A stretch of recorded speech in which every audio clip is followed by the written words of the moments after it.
Assalamualaikum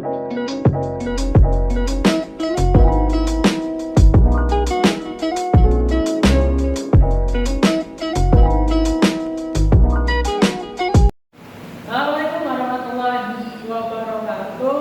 Selamat siang teman-teman.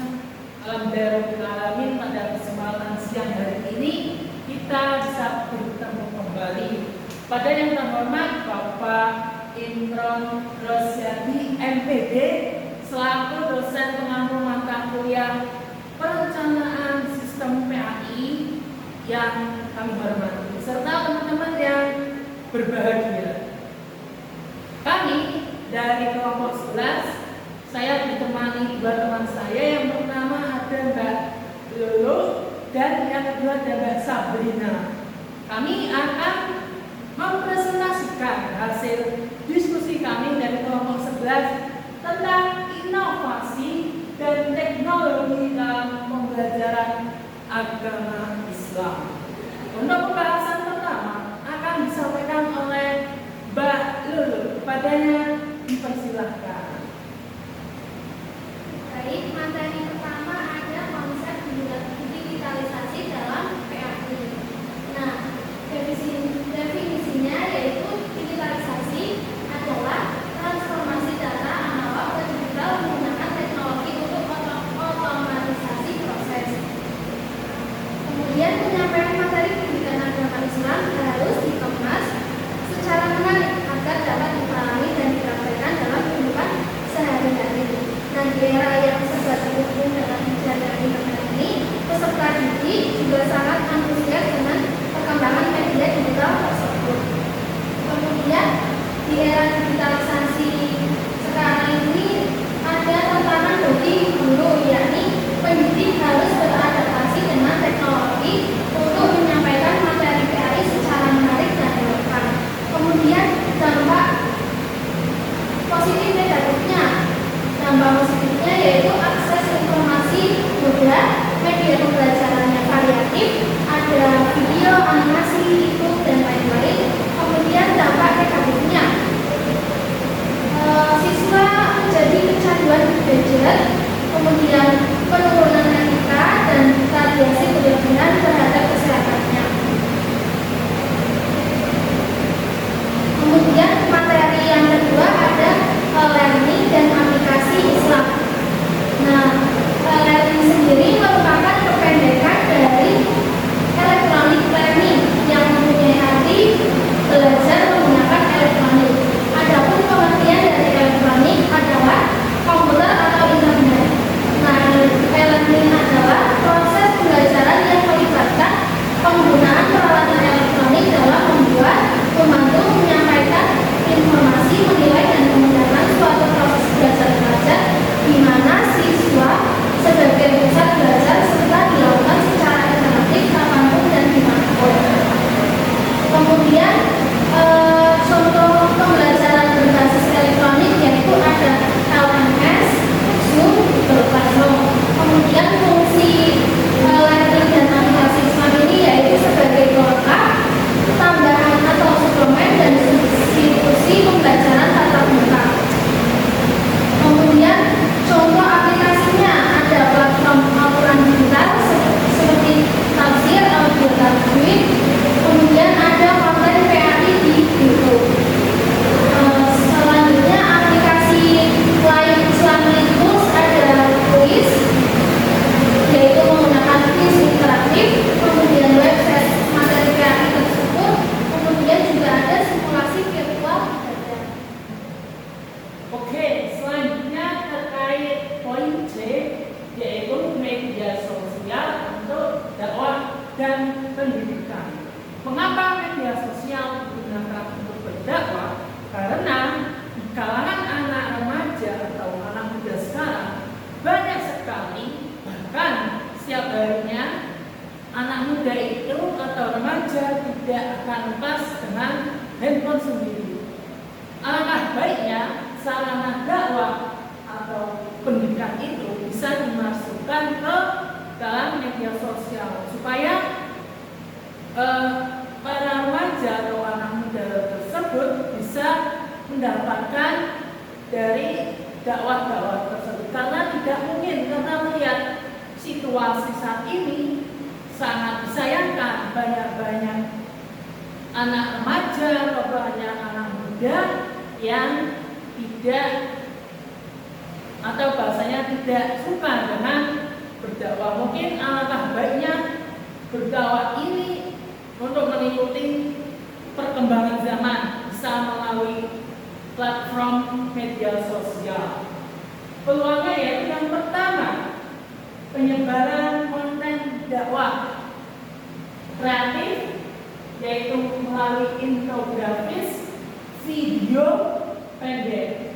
Yang kedua, interaksi langsung dengan ulama, live Instagram dan YouTube. Nah, untuk peluangnya, kenapa? Karena dengan media sosial kita bisa dimanfaatkan untuk berdakwah. Itu teman-teman.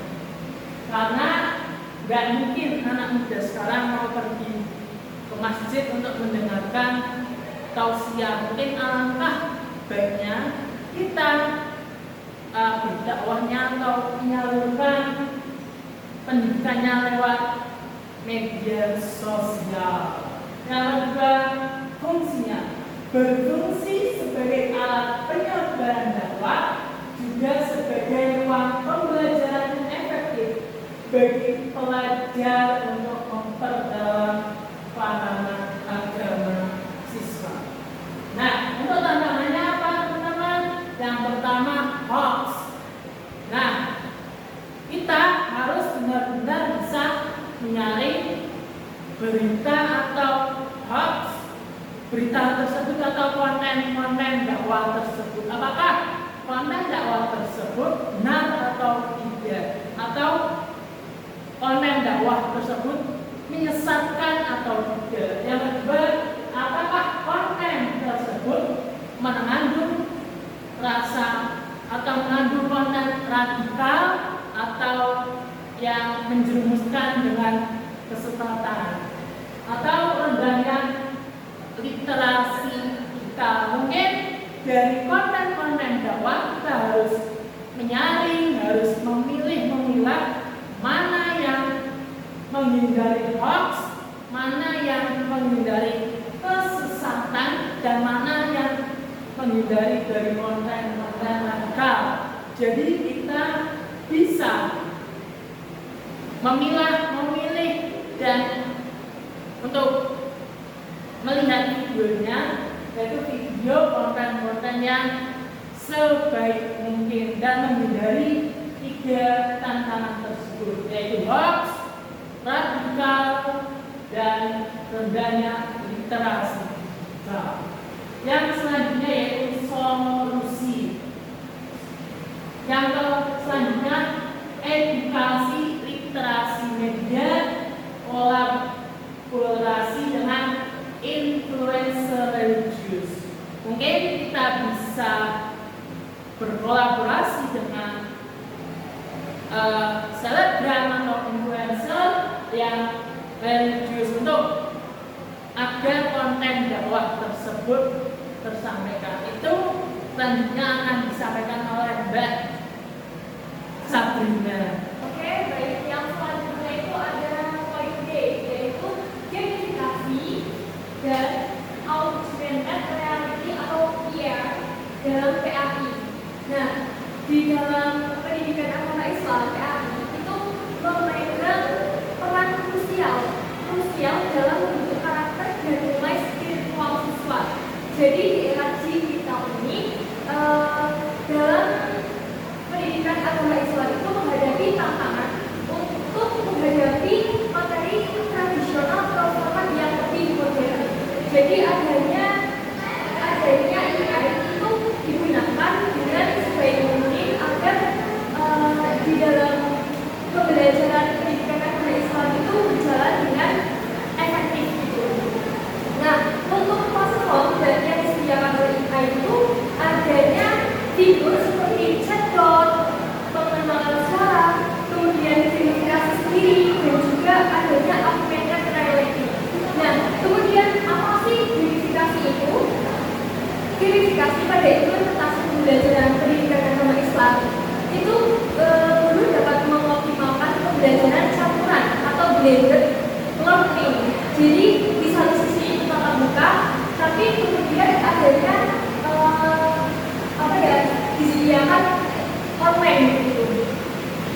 contohnya seperti kayak pemanfaatan teknologi digital, platform LMS, video referensi, video conference, dan lain-lain.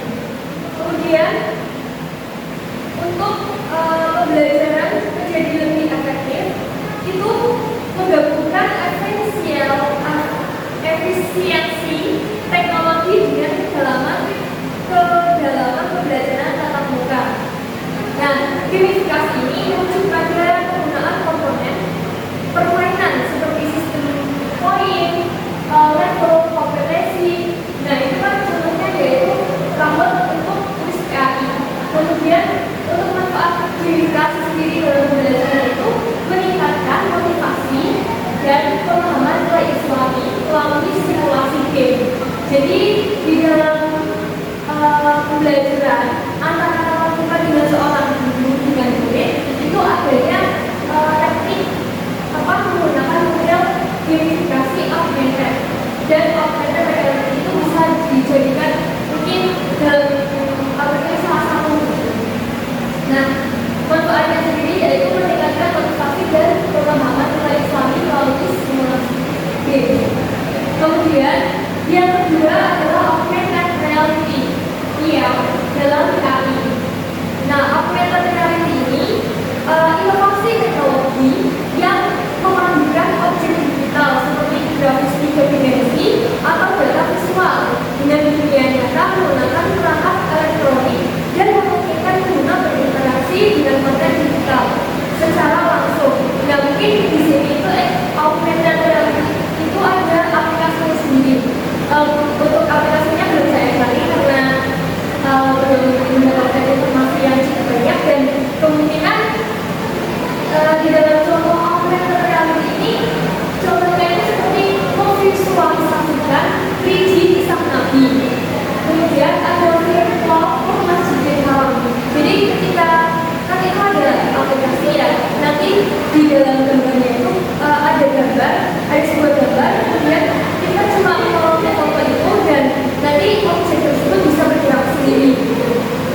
inovasi dan teknologi dalam pembelajaran pendidikan agama Islam telah membawa transformasi yang signifikan, menjadikan proses belajar lebih interaktif, fleksibel, dan menarik.